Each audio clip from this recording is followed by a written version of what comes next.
رسول اللہ صلی اللہ علیہ وآلہ وسلم نے ارشاد فرمایا کہ فجر کی سنتیں مجھے دنیا و ما فیہا یعنی دنیا اور جو کچھ اس میں ہے ان سے زیادہ پسند کیا کرو۔ ظہر کی سنتوں کے متعلق ارشاد فرمایا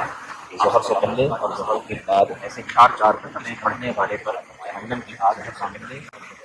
جو عصر سے پہلے 4 رکعتیں پڑھتا ہے نماز کے متعلق اللہ رب العالمین اس پر رحم فرماتا ہے، جسے عصر کی نماز رب العالمین اس پر رحم فرماتا ہے،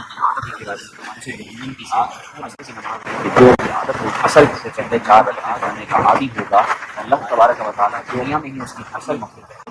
مغرب کے بعد 6 رکعتیں پڑھنے والے کے لیے آپ صلی اللہ علیہ وسلم نے ارشاد فرمایا جو مغرب کے بعد 6 رکعتیں پڑھنے والے آپ صلی اللہ 12 سال کی عبادت کا سوال جو 12 سے رکعتیں پڑھنے سے 2 سنت اور 2 نفل تو ہوتے ہی ہیں، اس کے ساتھ 2 نفل اور ملا لیے جائیں یہ نماز جو عشاء کے بعد ایسے 4 رکعتیں ادا کرتا ہے، اللہ رب العالمین سے شب قدر میں پڑھی جانے والی نماز جیسا ثواب عطا کرتا ہے۔